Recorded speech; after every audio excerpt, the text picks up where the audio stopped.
তাহলে রসায়ন তৃতীয় অধ্যায়ের আমরা পদার্থের গঠনের মধ্যে আজকে আমাদের আরেকটা লেকচার, সেটা হচ্ছে আইসোটোপ। আইসোটোপ কি? আমরা আরেকটা শিখবো হচ্ছে আইসোবার কি। আইসোবার। আরেকটা আছে আইসোটোন। আইসোটোন। আমরা আসলে এই প্রত্যেকটারই ব্যাখ্যা শিখবো। আর আইসোটোপ কি, দেখো আইসোটোপ টকার প কি আছে, শেষে আছে কি প, টোপ। আইসোটোপ, এই প মানে হচ্ছে মনে রাখবে যে পারমাণবিক সংখ্যা সমান। যদি দুটি পরমাণুর বা এক বা একাধিক পরমাণুর পারমাণবিক সংখ্যা একই হয় কিন্তু ভর সংখ্যা ভিন্ন হয়, তখন তাকে কি বলে? আইসোটোপ। তাহলে আইসোটোপ কি? যদি এক বা একাধিক পরমাণুর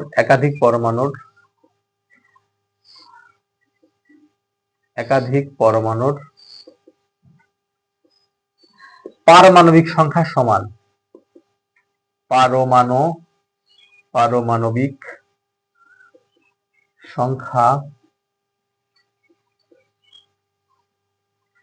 বা প্রোটন সংখ্যা সমান কিন্তু ভর সংখ্যা ভিন্ন, তাকে পরস্পরের আইসোটোপ বলে।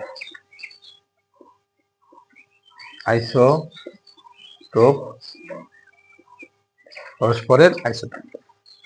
যেমন ধরো আমি দিলাম হচ্ছে ক্লোরিন, কত হয় 35, আর এটা আছে কত 36, কত দুইটা আইসোটোপ। ক্লোরিনের দুইটা আইসোটোপ হচ্ছে, একটা হচ্ছে কত 35। আচ্ছা হাইড্রোজেনকে দিয়েই বুঝি।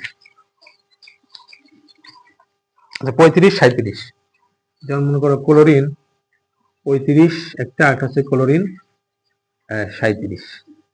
একটা লক্ষ্য করো যে ক্লোরিন দুইটারই ভর সংখ্যা কত 17। ভর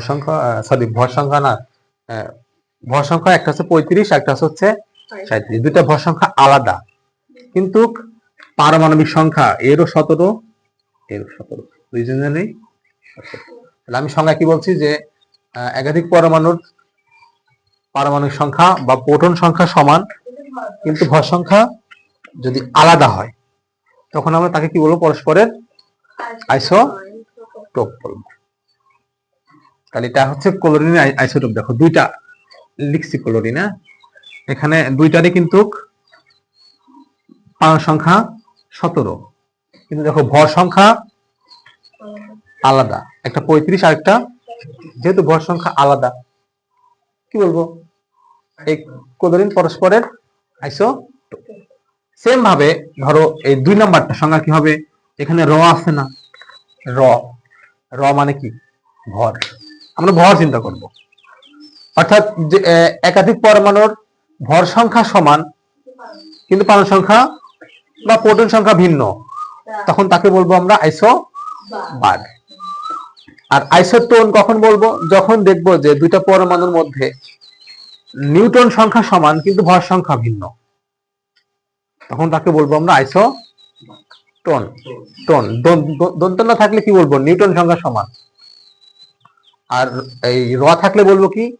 ভর সংখ্যা সমান। তাহলে এটা কি লিখে নিতে পারবে? তাহলে র কে ধরবো হচ্ছে ভর সমান। আর যদি দন্ত না থাকে এটাকে কি বলবো আমরা? নিউটন সংখ্যা সমান। নিউটন সংখ্যা সমান। আচ্ছা এটা তো জানার কথা যে একটা পরমাণুতে ইলেকট্রন যে কয়টা থাকে প্রোটনও ততগুলোই থাকে। একটা পরমাণুতে যতগুলো ইলেকট্রন থাকে ততগুলোই প্রোটন থাকে। আচ্ছা আমি একটু টেস্ট করে দেখি। ধরো আমি এখানে লিখলাম হচ্ছে ক্লোরিন, এটা 17 দিলাম আর এখানে দিলাম হচ্ছে 35। এখন বলো তো দেখি যে ক্লোরিনের ভর কত? এই ক্লোরিনের ভর কত? ভর 35, আর এই 17 কি পারমাণবিক সংখ্যা বা প্রোটন সংখ্যা বা। আচ্ছা, একটা প্রশ্ন করি, এই ক্লোরিনের ইলেকট্রন কতটা আছে? ইলেকট্রন কতটা আছে? 35 ইলেকট্রন হয় কিভাবে? কি বলো? 35 তো ভর সংখ্যা। আমি কি বলছি, কোন পরমাণুর প্রোটন সংখ্যা যা, ইলেকট্রন সংখ্যাও তাই। তাহলে এটাই তো প্রোটন সংখ্যা বা ইলেকট্রন সংখ্যা। তাহলে কত? 17। এখন যদি প্রশ্ন করি যে আচ্ছা এই ক্লোরিনের নিউটন সংখ্যা কত, বলো দেখি। নিউটন কতটা হবে? হ্যাঁ, ভর সংখ্যা থেকে প্রোটন সংখ্যা বা ইলেকট্রন সংখ্যাকে বা পারমাণবিক সংখ্যাকে বাদ দিতে হবে। তাহলে বাদ দিলে কত হয়? 18। তাহলে এর নিউটন হবে কতটা? 18। এই হচ্ছে কথা। তাহলে তোমাদের প্রশ্ন আসবে কেমন করে, নিচের কোনটি আইসোবার? 4টা অপশন দিয়ে দেবে, নিচের কোনটি আইসোবার। তুমি দেখবে যে যাদের ভর সংখ্যা সমান তারা তো কি আইসোবার। আবার বিয়োগ করে দেখবে যদি নিউটন সংখ্যা সমান হয় তাহলে তাকে বলবে আইসোটোন। আর যদি ভর সংখ্যা সমান, অর্থাৎ ভর সংখ্যা ভিন্ন কিন্তু প্রোটন সংখ্যা সমান হয় তাহলে পরস্পরে কি হবে? তারা আইসো। তাহলে এই ছিল আমাদের 3টা কথা। আইসোটোন যদি বলতে চাও তাহলে একাধিক পরমাণুর যখন নিউটন সংখ্যা সমান হবে কিন্তু ভর সংখ্যা ভিন্ন হবে তখন তাকে বলে পরস্পরের আইসোটোন। আমরা আসলে সবগুলো লিখলাম না, তুমি একটু লিখে নিও, আমি তো বলে দিলাম। আর এটা তো রেকর্ড থাকবেই, হ্যাঁ, তুমি চাইলে দেখে নিতে পারো।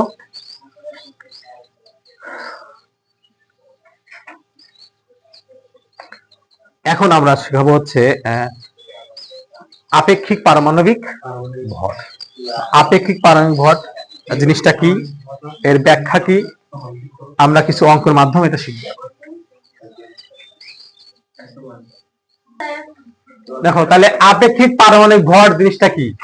আপেক্ষিক পারমাণবিক ভর হচ্ছে কোন পরমাণুর, তোমার একটা পরমাণুর ভর, একটি পরমাণুর ভর ডিভাইডেড কার্বন 12 আইসোটোপের। আমি একটু বলছি, দাঁড়াও।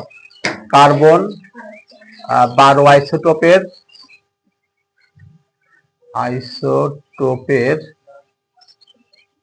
1/12 অংশের মান, 12 অংশ।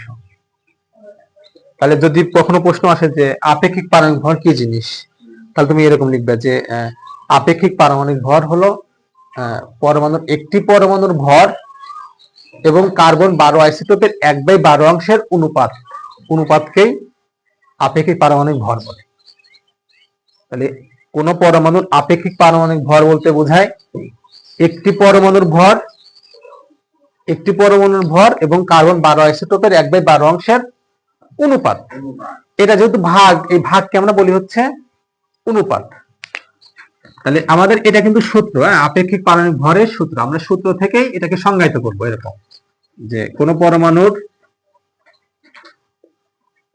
পরমাণুর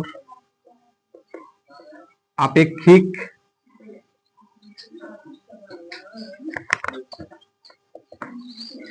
পারমাণবিক ভর হলো ওই মৌলের একটি পরমাণুর ভর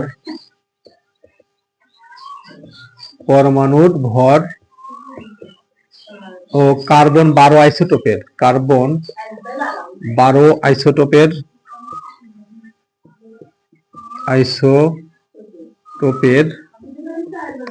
1/12 অংশের অনুপাত, 12 অংশের অনুপাত। এখন কথা হলো এই যে কার্বন 1/12 অংশ, এর একটা মান আছে। হ্যাঁ, এর মানটা কত? এর মানটা হচ্ছে 1.66 × 10⁻⁻24 গ্রাম। হ্যাঁ, তাহলে কি এই কার্বন 12 আইসোটোপের মান কত?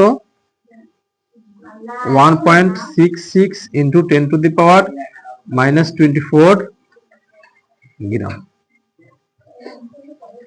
এটা আমাদের কার মান? এটা হচ্ছে কার্বন 12 আইসোটোপের 1/12 অংশের মান।